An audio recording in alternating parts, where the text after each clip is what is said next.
morning and welcome to the 20th Annual Bridge Speaker.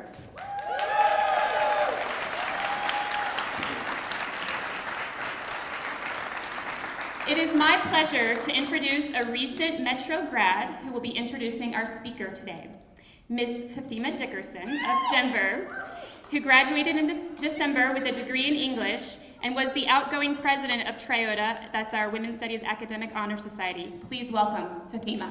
Hi. I'm getting pictures. Can y'all hear me? Okay, cool. I just wanted to give you guys a little biography on Pam Grier before we get started and bringing her out. Can you guys hear me right now?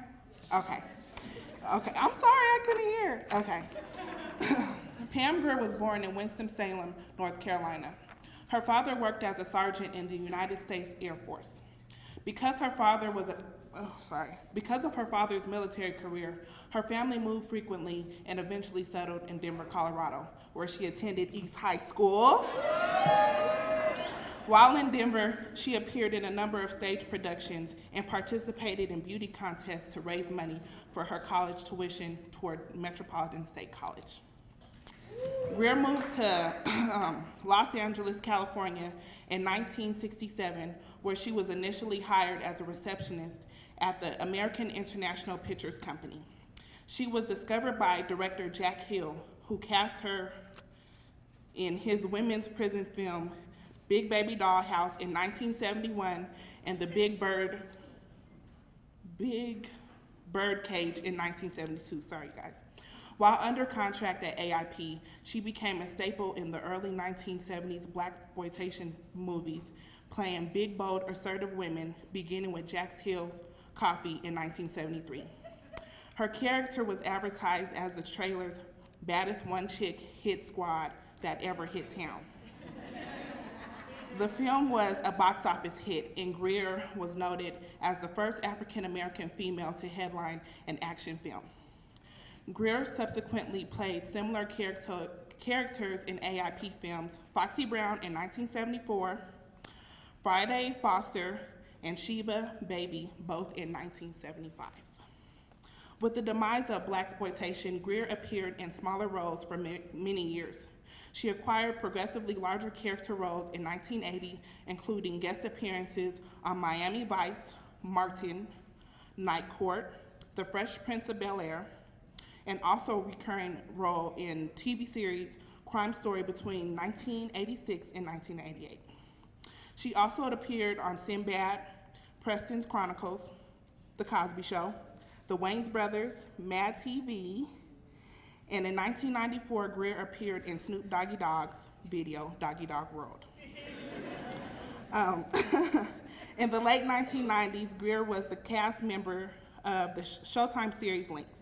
She again appeared in 1997 with the title role in Quentin Tarantino's Jackie Brown, a film that partly paid homage to her 70s blaxploitation movies. Between 2004 and 2009, Pam appeared in Showtime series The L Word as Kit Porter and occasionally guest stars in TV series Law & Order, Special Victims Unit, where she is a recurring character.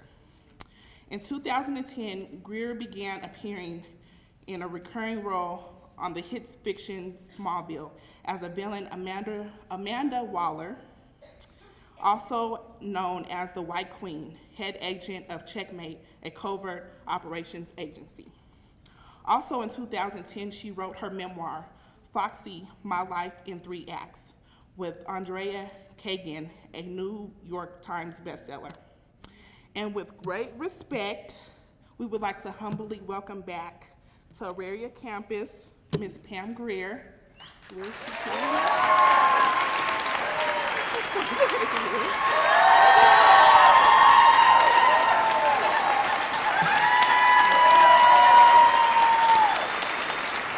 Okay, but before we start,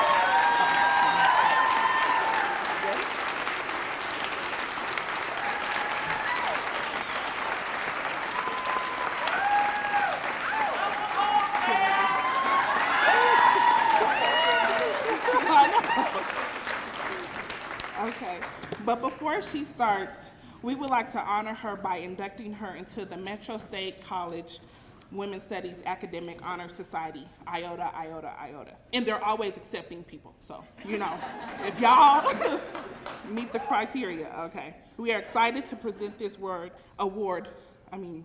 It's okay. And induct her in. She said, I'm so nervous, I'm so nervous. But we're presenting you with this plaque. Here you go.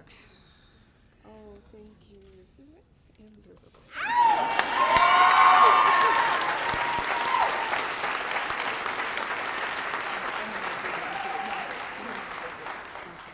We're also giving you this pen that you can wear. Oh, thank you. I love pens. Thank you. I forgot mine's at home.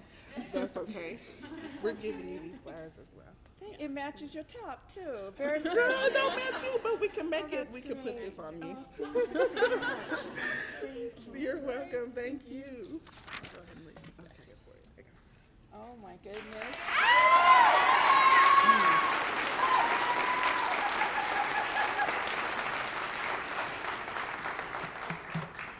Wow. Can we have an amen? Yes. Thank you for this wonderful invitation. It's an honor, a privilege to be here. I was so, matter of fact, I was waiting for y'all to hurry up with this. Like, wait a minute. Every other university is giving me these honors, but where's mine? So through reading The Secret and the universe, the law of attraction, it came. And thank you for coming and sharing this wonderful honor with me. You have no idea how important it is for me to be here. And with my memoir that I'm an artful reader. It came in at number 20 in the New York Times bestseller list, and it won the African American Literary Award for Best Memoir. So, I can spell! Oh, Metro State taught me how to spell. Oh, thank you. But I want to share something with you. Something that I've been working on when I was invited. So, I want to talk about just being here, being the bridge speaker. The bridge means a lot to me. America, the Statue of Liberty, justice, the trilogy of our nation's foundation. You ever wonder why democracy rhymes with hypocrisy? Can I hear an amen? Amen? I don't have to tell that all three don't look like me. Today I stand before the future, and I am reminded how far we've come as ladies of liberty. Liberty can be a lonely place, or it can be like Egypt. We can all be queens of our Niles and stop living in denial.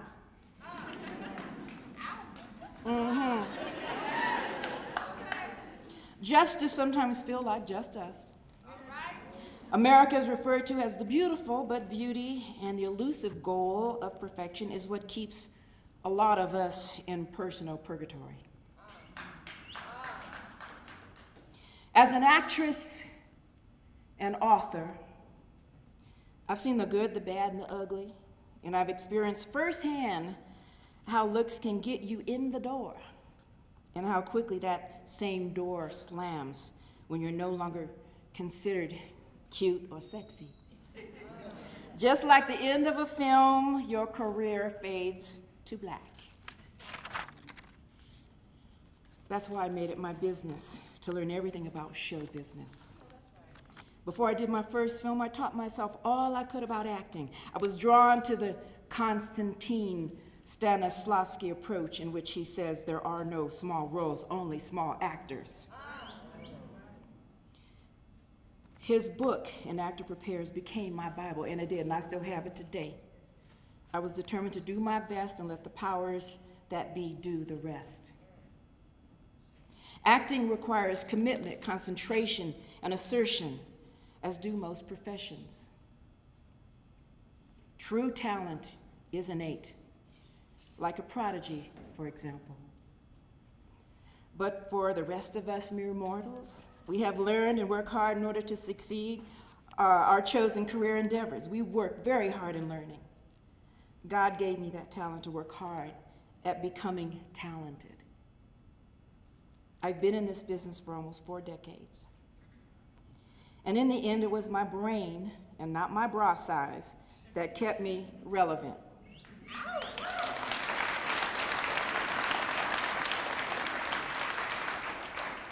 I may have burned my bra back in the day. Y'all remember that. Men loved it. But today, my back would kill me without one.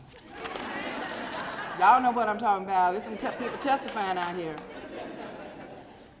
Today, I believe in exacting where I'm supposed to be, and I am humbled and honored to have been chosen as your 20th annual Bridge speaker. I'm back where I started, and I've crossed many bridges to get back here today.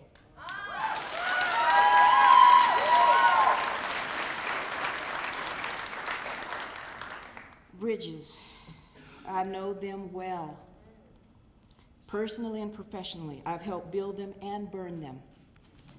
I've been paying toll since the day I was born a Negro. Years later, I was born a colored girl and matured into a black woman. Today, I refuse to be hyphenated.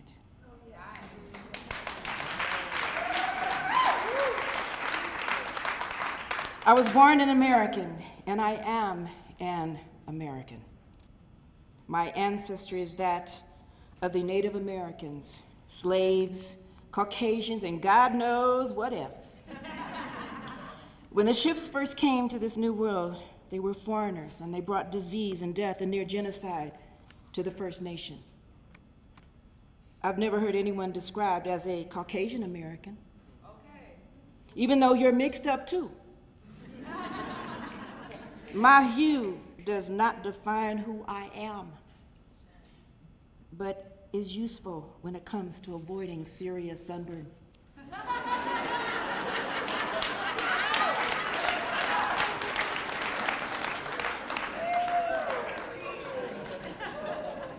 I've been called the N-word, the L-word.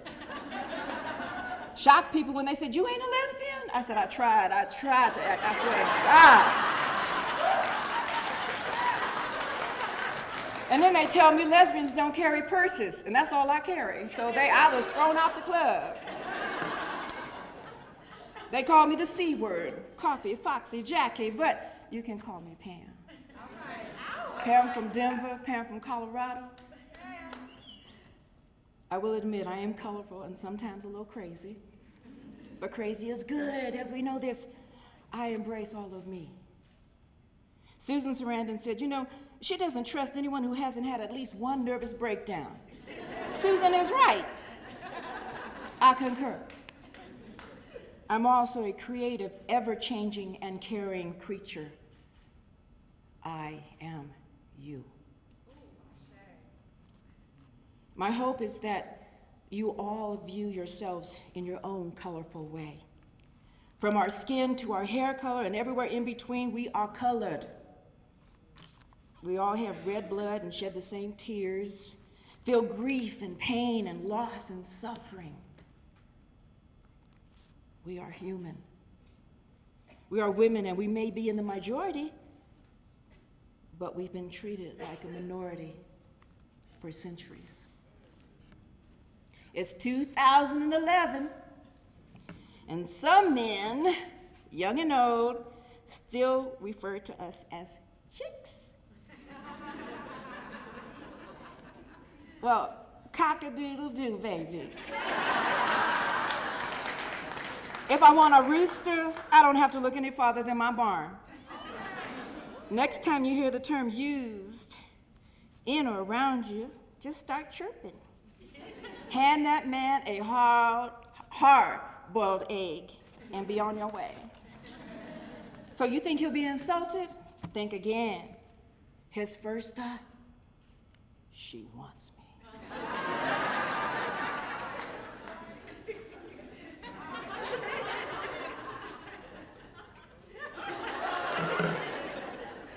He might even think you're trying to pick his feathers. Well, you tell him to broaden his vocabulary, and if he can sing like a canary, he can call you a chick. Call me a hummingbird, lovebird, mockingbird, and tell me how much you like my flicks, but please don't call me a chick.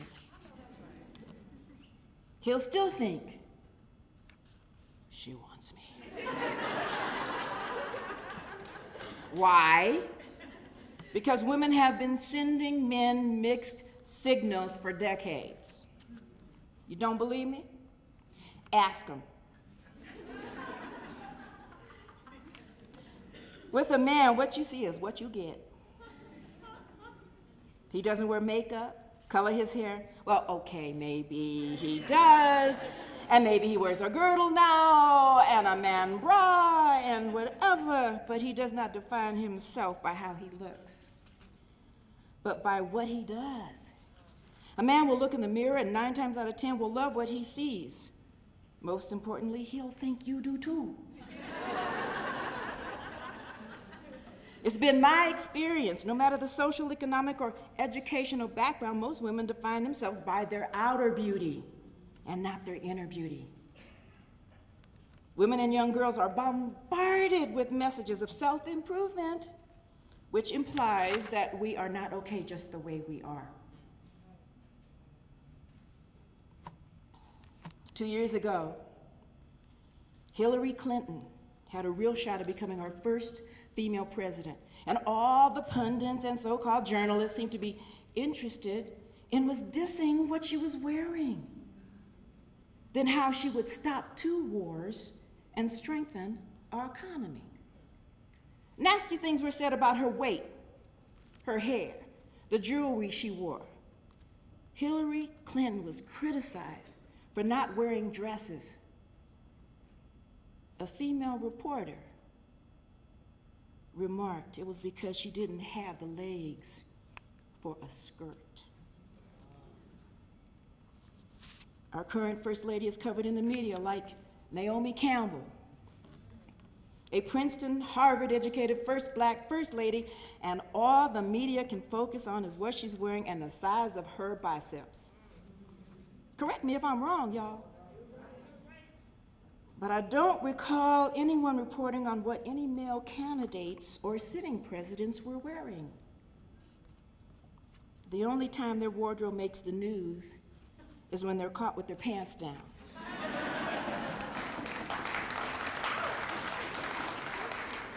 Well, as women, we truly are suffering from post-pantyhose syndrome. Yeah, we took them things off, sorry. We're still trying to squeeze our way to success. We're still trying to dress to impress the opposite sex, even if it means wearing Spanx that can lead to self-suffocation. Oh my God. There's some, you got yours on? Take them all, honey, not here. You can't pick up a woman's magazine and not find ways to 10-step yourself into just about anything, from losing that last 10 to becoming a 10 to finding a 10 and so on. You may not like what I'm about to say, but most women, even if they won't admit it, put finding a man as priority number uno. I need a man, I have to have a man, I can't live without a man. We went from wanting to be Wonder Woman to wearing Wonder Bras. Strings for underwear. You can't tell me a string up my rear is comfortable.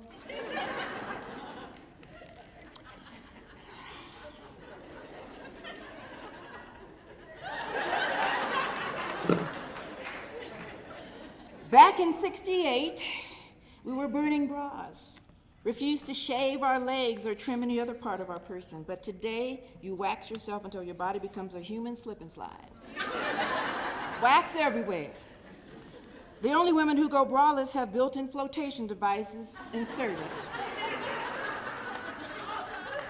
Back in my day, surgery was preceded by an emergency. We obsessed about our weight and try to keep the green monster that is jealousy hidden in our quiet place when our best friend tells us she's getting married to one of the richest men in America, and he just might happen to be your ex. What are some of the most popular shows on television today? Reality shows. 16 and Pregnant, 19 Kids and Counting, Kate plus 8, Age of Love, Ace of Cakes, All-American Girl, America's Next Top Model, American Idol, Are You Hot, Are You Not? The Bachelor, The Bachelorette, The Housewives of Name Your City, The Girls Next Door, Bridezilla, Millionaire Matchmaker, Megan Wants a Millionaire, Keeping Up with the Kardashians, What Not to Wear. And who can forget the Swan? Anybody seen Snooki? Today, I'm to speak about the bridge between Black History Month and Women's History Month. I just want to mention that there was never been a man or woman of color featured on a reality show, and Flavor Flav does not count, okay? I'm talking specifically about The Bachelor and The Bachelorette. There is still a mindset in this society that black folks don't want to get married. They're happy just birthing babies and going on the Maury show to figure out who the daddy was. If I were an alien who would turn to American television, they see a sea of white faces with a little color confetti. My industry doesn't often reflect us as a nation.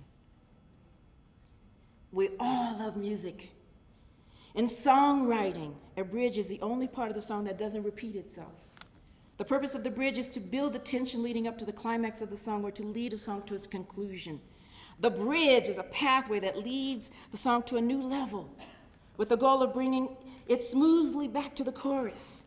Ever heard the saying, "Take it to the bridge," by James Brown? My hope today is to take y'all to the bridge of sisterhood and realize the heavy toll we all play when we only see our differences and not our similarities. In my memoir, I write about the time when my father was stationed on an Air Force base in Columbus, Ohio. When I think back why my brother and I didn't end up feeling inferior every day of our lives, I give credit to my loving family. We were very close, and my parents made sure we had good manners and good morals in public. My mom had always had several white friends who were sympathetic to the injustice that she dealt with on a daily basis. While a few white women were still stuck in racial prejudice, most of my mom's friends, the white women who were married to non-commissioned officers, never believed the ridiculous, denigrating myths and lies surrounding the Negroes at the time.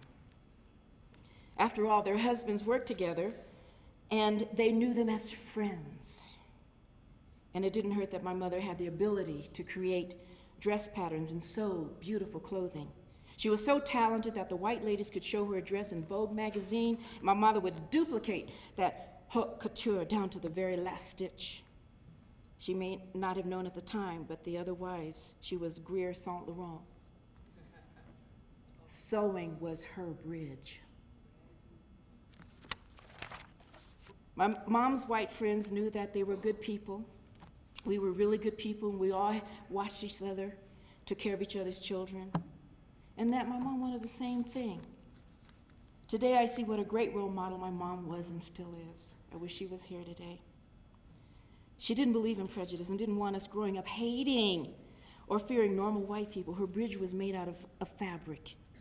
And let's face it, when it comes to fashion, we ladies share that passion.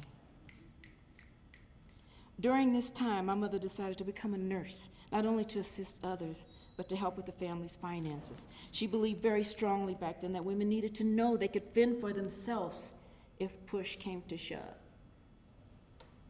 Push came to shove shortly after my dad retired from the Air Force and we were living in Denver. I was about 13 and walked into my house and I found my parents separating. My father was packing. I looked inside the bedroom and you could see their marriage was over. Was it my fault? About 20 minutes later, my father stumped out of the house. I remember sitting on the bed with my mom and my 2-year-old sister Gina, and all three of us were crying. There was very little family therapy back then, and no books or TV shows with advice on how to communicate with the opposite sex. Mom and Dad had no idea how to mend their wounds enough to get back together or start over or be friends. And so we all chipped in and as best as we could to make ends meet and deal with the sudden blow of losing our hero, my father. That was my first broken bridge. I found a verse in the Jewish Talmud that has been very special to me. Every blade of grass has an angel that bends over it and whispers, grow, grow. In the face of trouble, I remembered that verse, which was my mantra all through high school, even when Mom and I discovered that making ends meet on our own was next to impossible. All the money I'd saved for college to go to Metro State was gone, disappeared. I would invoke the angels and continue to grow, grow, grow, no matter what obstacles I encountered. In 1968, I enrolled at Metropolitan State College, then a 3-year-old independent accredited city college. There I was a pre-med studying psychology and sociology with the dream of becoming an anesthesiologist or a veterinarian. I got several jobs so I could build my college fund, working like ironing, cutting lawns, babysitting, anything I could do or find. I landed a receptionist job at KHO radio station, which was close to campus. I was 18, and people were starting to tell me I was pretty, whatever that meant. I had a little awareness of my own beauty. My hair was healthy and long, and my looks were exotic, since I was multiracial. I was encouraged to compete for the title of Miss K-How. I can't begin to tell you how terrified I was to enter that contest. I was so flustered that I put on my swimsuit backwards. I didn't know I was supposed to show cleavage. What can I tell you? It was a mistake. But I guess it looked fine that way because I walked away with the title and a check for $100, which went straight to my college fund. This is what women did during this time, and I joined right in. Back then, the whiter you looked, the more you were accepted, and unfortunately, that stigma still exists today. I had women friends who were much darker skinned than I was. They had noses that were more ethnic, full, luscious, and a lot of white folks, they pay a lot to get that today. But these features were not considered beautiful in the late 60s. For women, the Black Power movement was a validation of their inner and outer beauty. It made sisters feel they were a part of a group that saw their dark skin and afros beautiful. They stood side by side with the brothers and they were ready for revolution. It is an urban legend that the Black Panthers were all about violence. They were about self-reliance. They took it upon themselves to police their neighborhoods and run the dope dealers out. There were no gangs. They formed schools to educate and food banks to feed the poor. Black women, myself included, were also very involved in the feminist causes at the same time, but you must remember we were fighting two wars, sexism and racism. It was exhausting, exhilarating, and liberating. But here we are today, and most women of color featured in film and television are biracial or light enough to look white. This has manifested itself into black-on-black loathing. Most white people will find this hard to understand. But after centuries of being judged by the color of our skin and the texture of our hair, to this day, we are sometimes a race divided. Light skin was in, still is. If looks could kill, I would not be standing here before you today. My dark sisters always had it rougher than her light counterparts going all the way back to slavery. The house nigger was always light and the field nigger was dark as night. This was and is the divide and conquer strategy within our race, and one that extends to all races, all creeds, and social degrees. In order to maintain power and influence, it is much easier to prevent small powers from linking forces than to break them apart as they are aligned. Every black woman in this room knows what I'm talking about. As much as things change, they remain the same. I continued at Metropolitan State, where a psychology professor, I wish I could find him, took a genuine interest in me. He must have seen my passion for learning and asked me what I wanted to do with my life. What am I interested in? What do I want to do, he said, not what other people want from you. First, my thought was he was trying to tell me to change majors or that I might need to seek psychiatric help. Suddenly, I blurted out, I'm interested in, as a little girl, I stuttered when I was afraid. I'm interested in film and TV, I told him.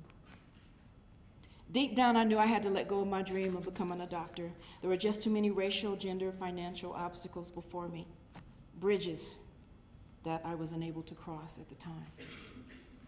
Well, he said, go to film school. I heard him say, dream on, sister. I kept dreaming and heard that they were holding auditions for the 1970 Miss Colorado Universe pageant.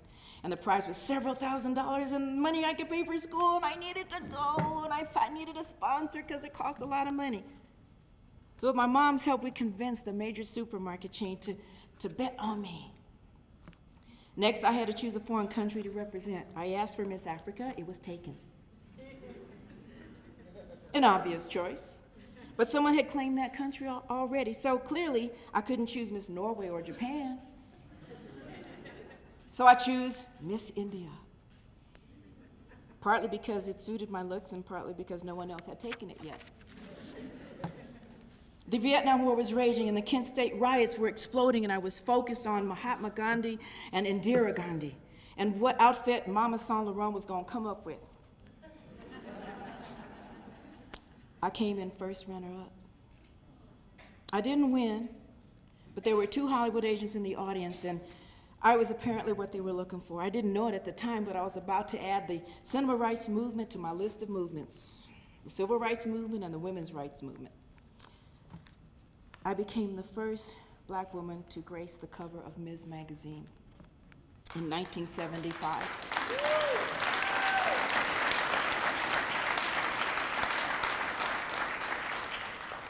And to this day, I can call Gloria Steinem my friend and sister in arms. 3 of my favorite quotes from her may resonate with some of you. She said, I have yet to hear a man ask for advice on how to combine marriage and career. And we've begun to raise our daughters more like sons. But few have the courage to raise our sons more like our daughters. And lastly, she said, the truth will set you free, but first, it will piss you off.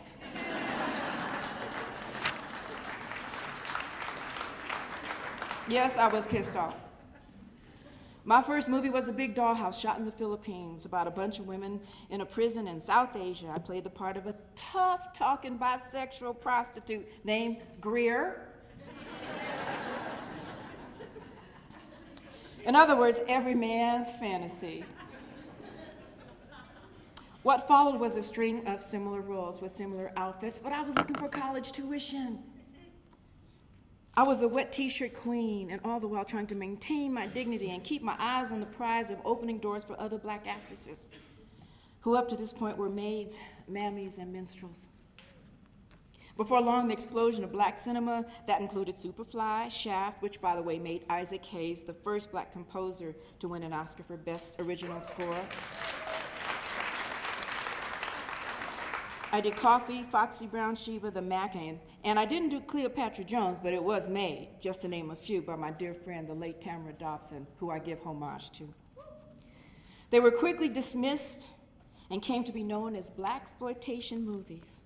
Who ever heard of a black action hero, they said. Suddenly, black folks, and me included, were on the big screen with big guns killing black and white bad guys. There are many theories on how this label came to be. One popular one was that although the cast were primarily black, the producers were white. That may have been the truth, but the same can be said today.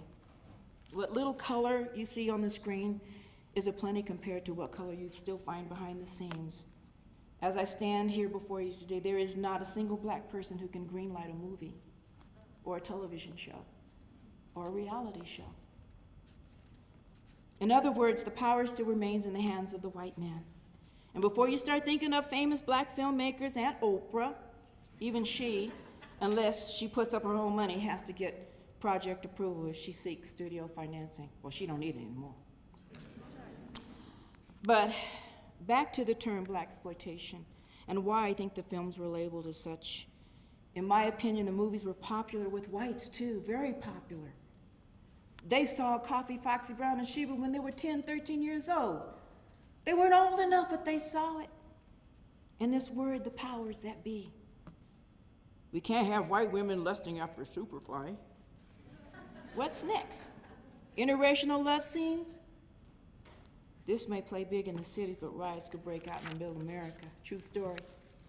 Julia Roberts and Denzel Washington starred in The Pelican Brief, and in 1993, film based on the best-selling novel of the same name written by John Grisham. In the movie, Julia stars as a young law student, and Denzel as a Washington, D.C. reporter who joined forces in this legal thriller. In the book, Denzel is white. Gray Grantham, he's a white lawyer. When Julia and Denzel kissed on screen, the studio assembled test audience to gauge their reaction to this intimate encounter. Would they be okay with a black man kissing a pretty woman? No, they were not. That scene was removed. Even Julia Roberts, one of the biggest movie stars at the time, was overruled. The scene was out. Remember, it was 1993. I have to go back to the 70s cinema and expel the notion that films comprised of mostly black actors only serve to reinforce stereotypes about us. Every character in a movie is a stereotype. Ever heard of the term typecast? Remember The Godfather, Clockwork Orange, Dirty Harry, Jaws? Is it me, or did the aforementioned films contain excessive violence and stereotypes? Talk about fish exploitation. They didn't need a bigger boat, they just needed to leave that damn shark alone. Who runs after sharks?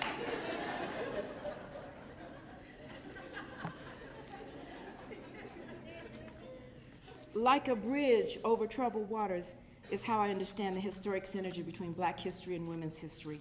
Oppression does not discriminate. It has no color or gender. Its main goal is to destroy by using the strategy of divide and conquer. We can be our own worst enemy. We get jealous, date married men, and are more obsessed with our looks today than at any time I can remember. Back in my day, we fought tooth and manicured nail and demanded our equal rights. We may not have always agreed on what bridge to take or which battle was more important, but we never wavered in our belief that we would all benefit from equality as women, black, white, and every color in between. United we stood, and when we marched, it was arm in arm, sister and sister. The strategy of divide and conquer has been around the centuries because it works. It's at work all around the world. I'm not an expert on cultures and civilizations, but I do know I've witnessed a major shift for a we to me generation. This deadly process has penetrated every sector of our society. And if the next generation lets it continue, we will be a nation of haves and have-nots and have littles and have less and have more. We're almost there. I wouldn't want to be a have when the have-nots get fed up and unite and even the score. Don't even think another revolution can't happen here. It's happening right now all over this country.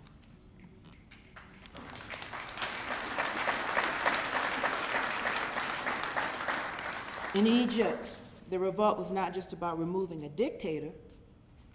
It was about the have-nots having reached the end of their ropes. We are no longer a society of we. It's all about me. Over the last 30 years, we've become a nation obsessed with ourselves. While the other countries grew, we shrank. There's no all for one and one for all, just all for me. An army of one only works if you're Rambo. Did I mention Egypt? 18 days. In just 18 days, the people came together and said no more, stood their ground. and risked their lives, hundreds which were lost in order to be free from personal and economic oppression. We run 10Ks for the cure, only if it won't ruin our pedicure. I'm not going to stand here and read you a list of all the great women, black, white, Native American, who stood for change and many who died for it. That's why we're here at the Institute for Women's Study and Services. Study the past, put focus on our future. Oppression, discrimination, sexism, ageism, all kinds of isms are here today. Sadly, I see us going backwards. We've gone from Victorian ways to Victoria's Secret. From burning bras to breast implants. Some of us would love to be crowned the biggest loser. My generation fought for black power, women's rights, equality, and justice for all. It seems most young women don't realize that they wouldn't be where they are today if it were not for the sacrifices of women who came before them.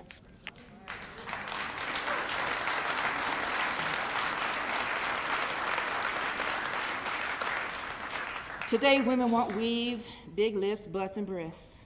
We've come a long way, baby. But I have faith that together we can build a new bridge for the future by becoming us, the people, once again. And I'm including men in this equation. We must first stop the hyphenation of America. If you're born here, naturalized, raise your right hand and pledge allegiance, you are an American. We are the only country in the world that dictates their citizens' race. Asian American. Last time I checked, Asia was a continent. So was Africa and South America. Maybe this needs to stop.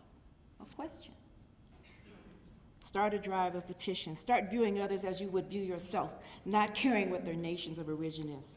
Does it really matter? If we don't stop this behavior, we will forever be caged in racial and gender stereotypes, which is exactly what the powers that be want us to be. Divide our country, divide and conquer, baby, no. Or unite and fight for your rights, for all of our rights. I know why the caged bird sings.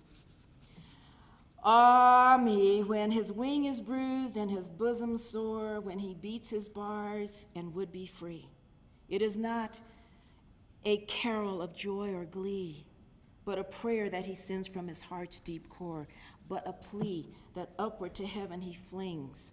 I know why the caged bird sings. Many of you might think I just quoted Maya Angelou, and you would be incorrect.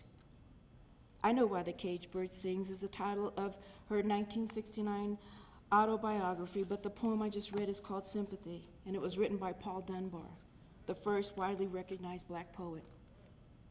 His parents were slaves and escaped through the Underground Railroad to Dayton, Ohio. His first book of poetry, Oak and Ivy, was published in 1892. His books, Majors and Minor, got a full-page review in Harper's Weekly in 1896. Unfortunately, he grew frustrated by his inability to be revered, and as his contemporary white writers, and he began to drink heavily. He was very depressed. He didn't understand why. He died at the age of 34.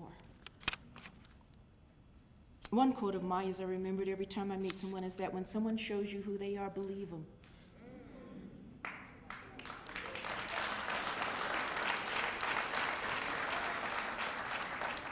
I don't know whether it's nature or nurture, but we women are always trying to change someone. More specifically, men. You can't change a person. You can't change any person. Change comes from within.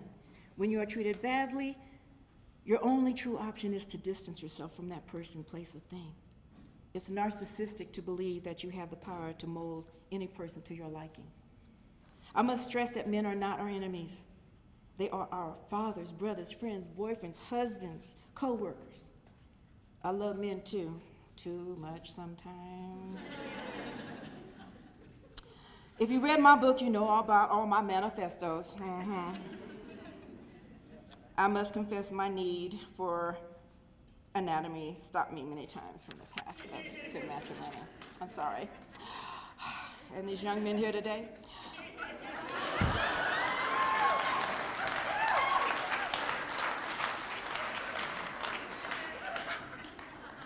and for all you mothers of sons who think no woman is good enough for your son, another mother thought the same thing of you. And so the cycle continues, or does it? If this last election taught us anything, we almost elected our first female president. That decision divided many of us. I'm not going to tell you who I voted for, but what I'll tell you is I never thought that I'd see a man of color in the White House, not in my lifetime. I say colored because our president is biracial. We are all witness to this history. I read the Institute for Women's Studies mission statement. In part, its goal is to offer a rigorous curriculum in women's studies to educate the campus and community about women's lives, histories, encourages engagement in critical dialogue, and an advocacy for social justice. Under your women's study description, it states that the program emerged from the grassroots feminist movement, of which I was one, of the 1970s. Your guideline states that women's studies stresses the importance of social constructs and contexts, such as gender, ethnicity, race, class, and sexual identity, to the understanding of individual and collective experience. I hope your program includes a lot of male students.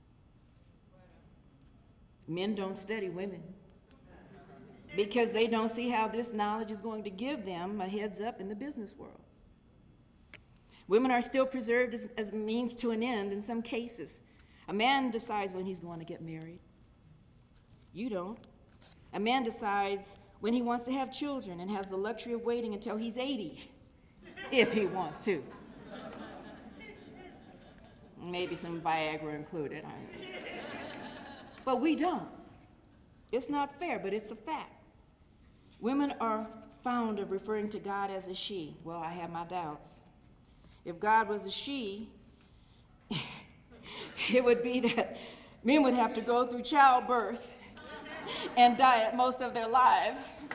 That's for sure.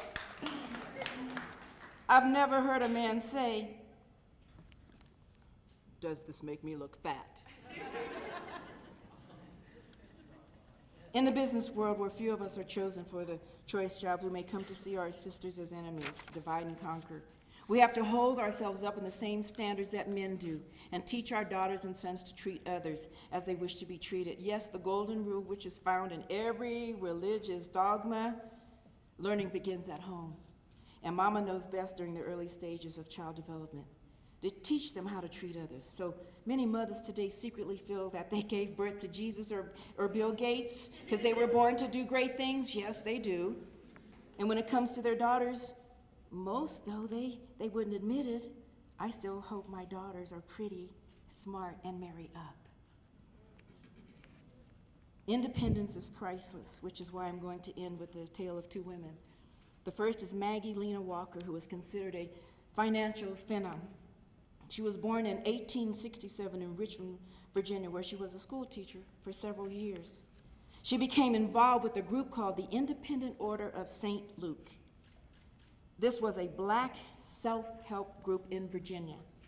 She became the group's secretary-treasurer in 1899 and assisted the organization in turning its first profit. The institution grew strong enough to establish its own insurance and banking organization. Mrs. Walker became chairman of the board of the Consolidated Bank and Trust Company. Mindful of the needs of the less fortunate women, Mrs. Walker established the Council of Colored Women and served on the board of the National Urban League. By the time she died, 1934, she left a career legacy that many young black women follow today. It's too bad that Mrs. Walker didn't get the opportunity to network with Kate Gleason, who was the first white woman to be president of a national bank in 1917, and the first woman to be a member of the American Society of Mechanical Engineers in 1918. Gleason became president of the First National Bank of Rochester, New York, after the male president resigned to join the military during World War I. She served as president until 1919. During her short tenure, she was promoted to the largest developments of low-cost housing. She developed them, having tasted the freedom and power that went with her position. Gleason left the bank in 1920 and bought land in the Sea Islands off South Carolina, where construction was begun on what she planned to develop into an artist and writer's colony. Sadly, the resort was not complete until after her death in 1933. Her younger sister oversaw the completion of the building. There are currently 15 female CEOs that run a Fortune 500 company. Of those, one is a Black woman. On average, a working professional woman makes 80% less than her male counterpart. And maybe her family mortgaged their home and had to pay 100% to pay for her education, and she still has to receive 80%.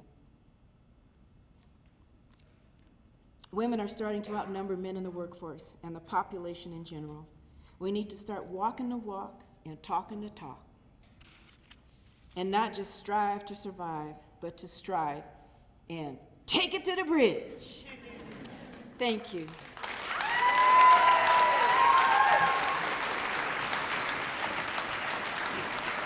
I said, get up on the downside. Everybody get up. Huh. Take it to the bridge.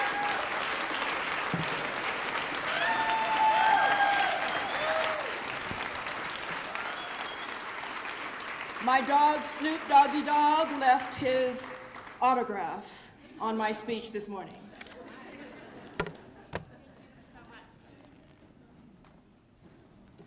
And Metro State gave me those skills. Thank you so much, Pam. We're so grateful for you being here today. And we're going to have a little time for Q&A. So if you have a question, raise your hand, and Samantha will bring the microphone to you. I love Q&A. This is where it gets like a tabloid-ish.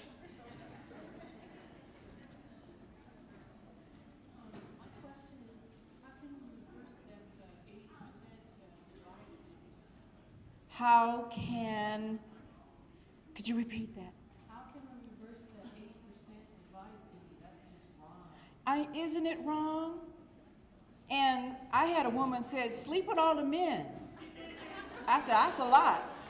I don't know, but I believe that it's education and knowing how to circumvent those obstacles.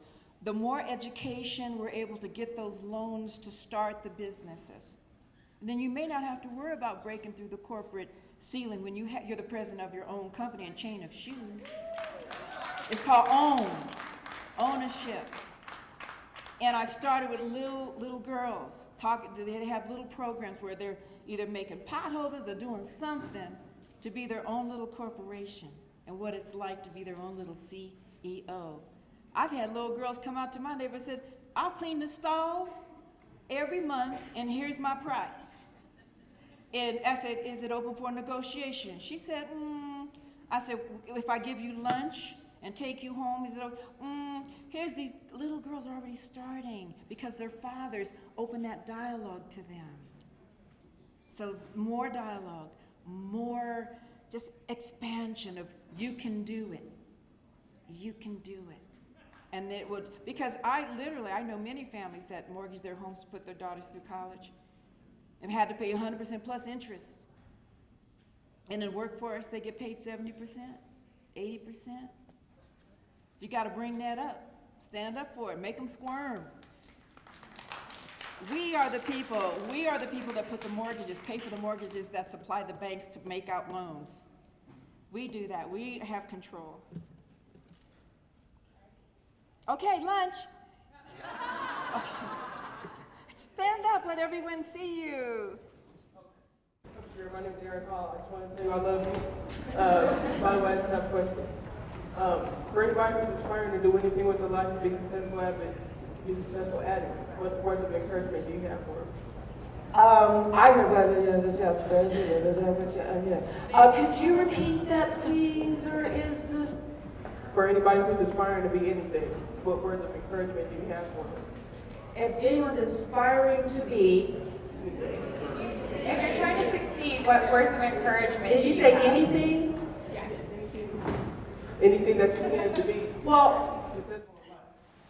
You can aspire to be anything and everything forever if you're curious and you want to learn by reading. I go online and I study courses. I just found out Aristotle was the first philosopher who said and was debated that plants had a soul, and that animals had a soul, and that human beings had a soul. I am an Aristotelian. I study him. I could have stopped, but I want to learn so I can share. So I think when there's something that you want to do, you can only do one thing well. Go after it, research it, Google it, damn it. You can Google anything, you can find out anything. Wikipedia, but Google it. Find out where the niche is. You know what I'm trying to do? Which is, you have an agriculture, I think probably here at Metro State Agriculture Division like they have at CSU. Our farmers starve during the winter. They don't have to. I worked in Vancouver, BC, British Columbia. It rains 10 months out of a year. Clouds, we have 300 days of sunshine, don't we? Okay, the first frost, we shut down and starve. Farmers can't send their kids to college, repair their trucks. 6 months, land is idle. While I was doing the L word, which gave me great lessons to work in Canada, I saw that there were greenhouses all along the freeway because the ground is saturated with water and rain 10 months out of a year. The highest rate of depression and rain and clouds. They have to have lights and take a lot of vitamin D. They built greenhouses for their farmers. And they grow organic vegetables all year round. Why can't we do that here in Colorado, where your food, your produce, organic produce isn't shipped past 30, 50 miles for 3 weeks sitting in a warehouse or a truck ripening? Every time I open a box of lettuce, if you don't eat it that minute, it's soup. And you got to turn it over, and while you holding it, it's rotten. Why can't we have all up and down Parker Road, or from border to border, farmers markets where you can go buy fresh produce every 2 or 3 days, organic, and get the farmers, give them some money so they can have some dignity and do what they do best. They don't have to freeze during the winter. That's what I'm trying to do. Can you imagine going to a farmer's market 3 or 4 times a week, meeting people, having coffee, looking at the beets and the fresh fruit, and you know that your kids are getting poisoned? We have one more question. Okay. My name is Trina Rodriguez. I was curious about your definition of Black exploitation and the different terminology that came about that. And I was wondering if you approve of the name, and if you don't, would you give it a different name? Or how would you define it? Okay, that is a multi-dimensional question. Okay, do we have the tape of I can turn it back, just kidding. Blaxploitation is any action and expression of violence in film, which men like. Those are the movies that they love. They got to get that testosterone out. They got to punch and kick and scream and shoot.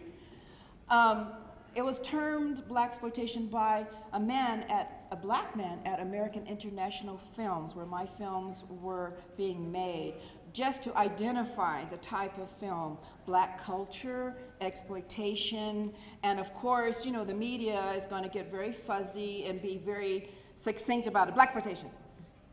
So as opposed to saying it's a black action film with black culture, black music, you're going to bounce to the outs, you know, you're going to have, you know. So that's what it was for. And my opinion of it is some people, you know, we all have different perspectives. Some will say negative, some will say positive. I was in the middle of the conservatives.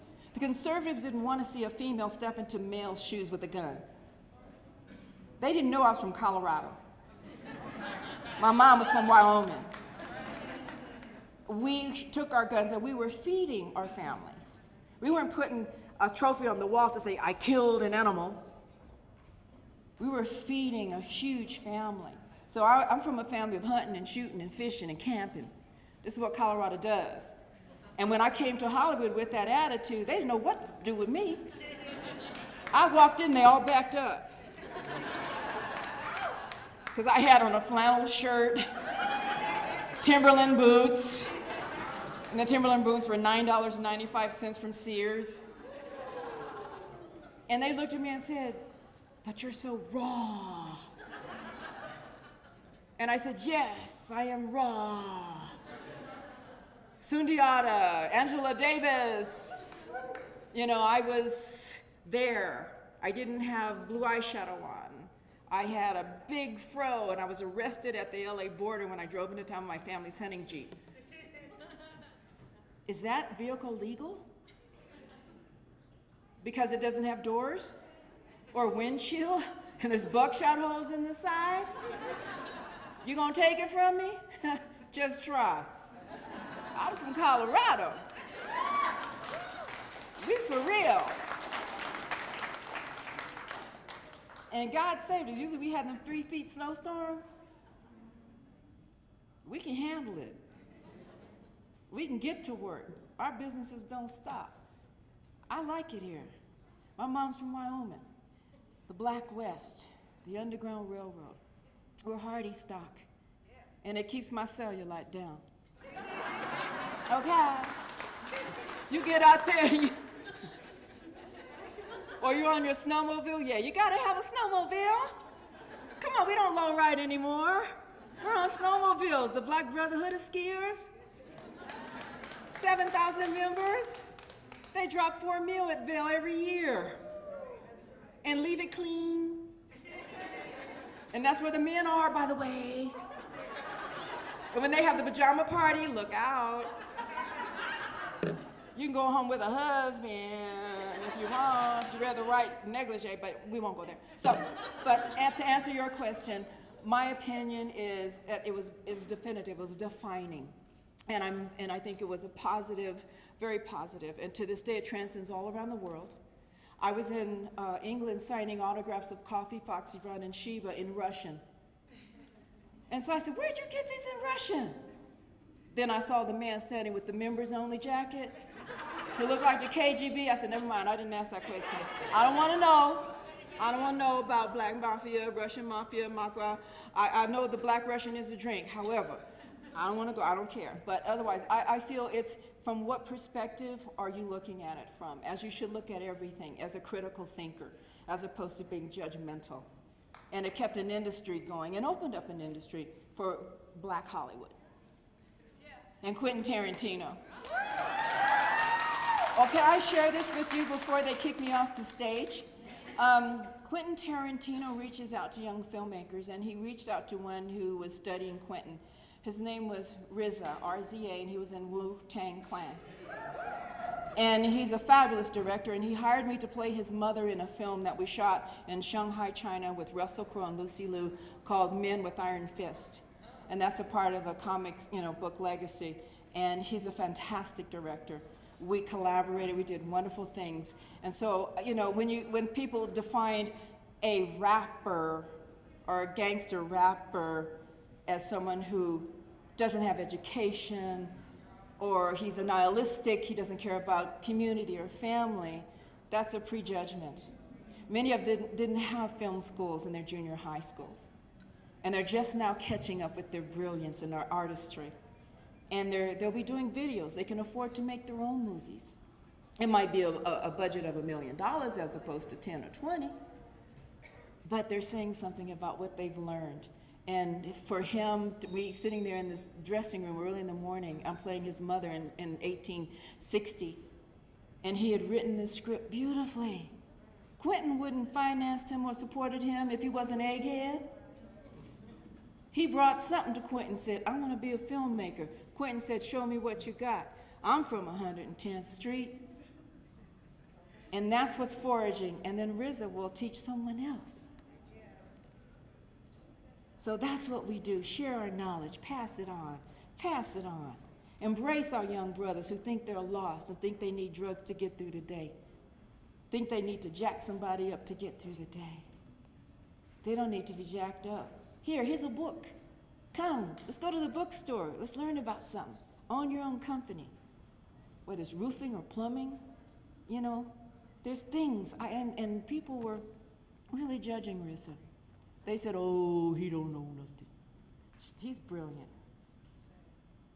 And Eli Roth, who produced Inglourious Basterds, is producing him and making sure he does it right. They all have faith in him, so have faith. Have faith.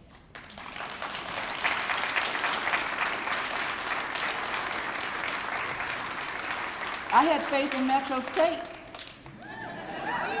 And let that teacher tell me I should move to California, and I don't know anybody out there. And he says, but you need to be a filmmaker. We don't have that here. Can you imagine?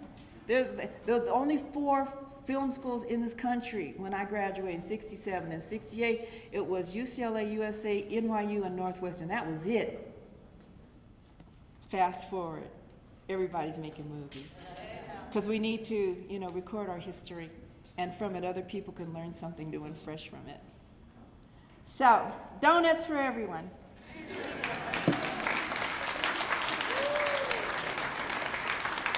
And I'm here tomorrow. Tomorrow's going to be great. And then I leave to get my honorary doctorate from Maryland University on Saturday. So,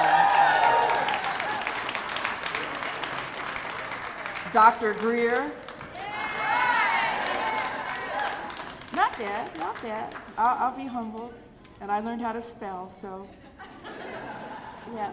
Well, everyone, thank you so much for taking your time today to join us in this joy. Where's the flip side? Back over there. I'm gifts. For good luck. Oh my God, namaste. Thank you. Thank you. Oh my God, I will wear this.